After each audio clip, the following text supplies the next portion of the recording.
Hey up lads and lasses, Fletch here from Ultimate Tailor, and I want you guys to measure your hype for Halo Infinite. Is it super high, like really crazy silly high, or is it just a big flop like that? And I hope it's not a flop, I hope you're hyped. But for those who maybe are not as hyped, I'm gonna reel this back in now. For those who are not as hyped as such, I want to discuss why Halo Infinite as a video game has been an absolute nightmare, not just from a content creator's perspective, because I think everybody knows what the great drought has done to Halo YouTube, but on the whole, what Halo Infinite means to people.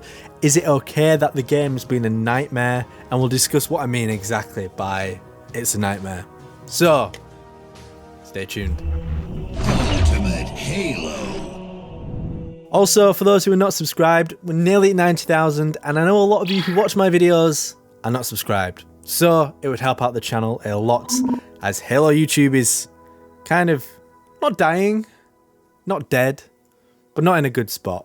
Okay, so one of the first things we are going to do is we're going to set the scene. Now, Halo 5 left a lot to the imagination in terms of the story, in terms of the plot, the campaign, just in general, and there were lots of cool themes that were definitely explored. Master Chief going rogue, Agent Locke hunting him down, going to St. Helios whilst they're in the midst of a war between the Storm Covenant and the Swords of St. Helios. It was all really interesting stuff, but execution-wise, I think a lot of us would argue it wasn't the best, and I think maybe 343 may perhaps agree with us.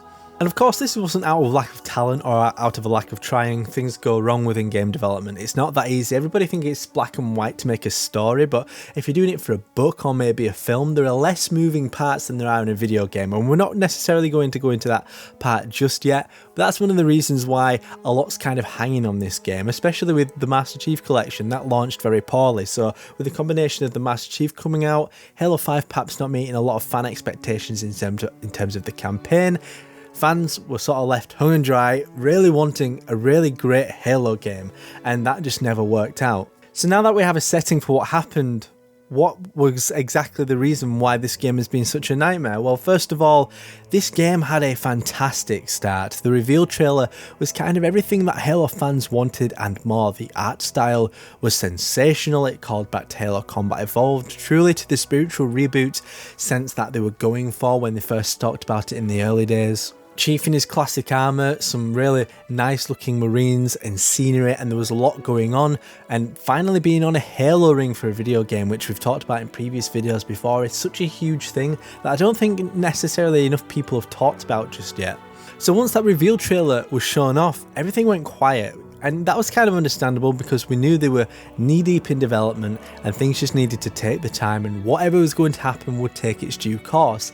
However, a lot of the fans were getting frustrated. There was never actually any gameplay. Now, we know from Halo 5 the very long marketing campaign that game had, with quite not too early of a beta, but still we expected a lot more. We had a lot more in this sort of cycle for Halo 5. So for Halo fans to be going off an RTS game for the latest launch, MCC, that still wasn't necessarily in the best of positions, and Halo 5 not really being the best Halo game there's ever been, that's all a really tough sort of thing to handle, because Halo fans just really wanted something new and something to really lead the franchise to success. Then we got to the Discover Hope trailer, and whilst we can all appreciate it and Master Chief's armor got even better, people seem to like Brohammer as the pilot, we aren't really that happy with it because there was no gameplay. That was the one piece of Halo content that had to last us for a very long time that was brand new, and that wasn't a substantial amount of information. Then to the meat and tea veg of the situation, unfortunately the gameplay reveal for Halo Infinite didn't really hit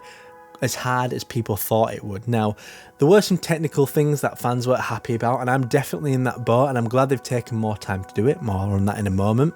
I think fans expected something a bit more bombastic, but that's also a tricky situation because I think Halo fans are sick of more scripted situations within Halo games and really over-the-top action, because Halo isn't necessarily an action film like Call of Duty is. They always have these big set pieces with a million and one things blowing up at any given time. So the gameplay reveal did take more of a reserved approach. It showed you the world that they're trying to build, what kind of enemies you're going to face along the way, what changes they've made to both the sandbox and the enemies you're going to fight, and also who your new enemy is, which I will agree that it was very interesting to see Eshram as a character. I think he's going to be a great adversary in the game. Obviously how that'll play out, we'll soon find out. But overall, I think there was a lot of disappointment, and there has been a lot of talk about the disappointment actually leading to the delay of the game, although I don't necessarily always think that's the case. I do definitely think it's a factor, but also from a technical side, I think they probably wanted to get everything down to a T, particularly considering 343's history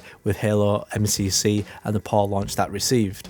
So from a content creator's perspective, it truly has been a nightmare. It's been like sucking blood from a stone for God knows how long, and I've personally been hit quite hard by this. I've tried my best to make speculative videos, lore videos, top 7s, but there's only so far you can go with nothing, or just a little bit of something. And I think these posts aren't necessarily sufficient enough for us to keep on making content. Even see, let's say, Hidden Xperia, he's taken a step back from lore videos because he's at a position where it's like, there is nothing left I can physically do. But is it okay that this game has been a nightmare from this perspective?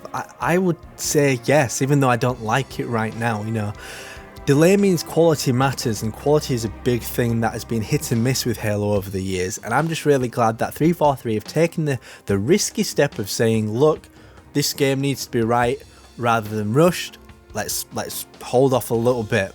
And the thing is, release windows are not as crucial these days. Everybody always wants that holiday window because everybody's going to be getting gifts, but at the same time it's also hyper competitive. We've just had the new Call of Duty, we've got Cyberpunk, and if Halo Infinite came out in spring, which I definitely think it is. I know there's a lot of talk about next holiday.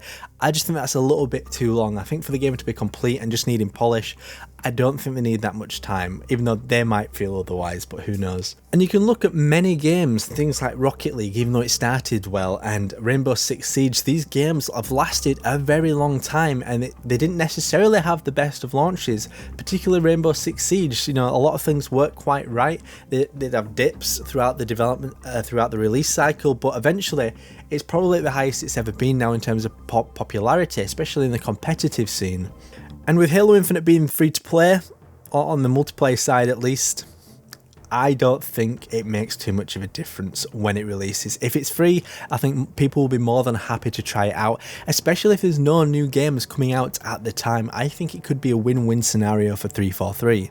And lastly, it does give the game more time to be optimized, because you got to remember this thing's coming out on the original Xbox One, Xbox One X, Series S, Series X, and very importantly as well, PC. Now, with this game having such a large audience, because the PC gaming audience is, from my understanding, growing year on year, I think that's going to be a huge thing for Halo Infinite. This game needs to land, it needs to be quality when it comes out, just because its audience is now going to be so much bigger, and it's going to be nothing but great for Halo fans. So yes, this game has been a true nightmare. But at the end of the day, it may just be worth it. It's hard for me to say hold out, it'll be worth it, guys, because you guys know just as much as I do in general. But hang in there, we're nearly there. The mustache is nearly going soon as well, just in case you were curious, because I hate it, but I committed to it for November. For more Halo Infinite videos, like and subscribe, and let me know in the comment section down below, has this game truly been a nightmare? I think so, but I can't wait nonetheless. Anyway, my name is Fletch. I will see you next time on the one and the only Ultimate Halo. Subscribe now to Ultimate Halo for more unfriggin' believable Halo content.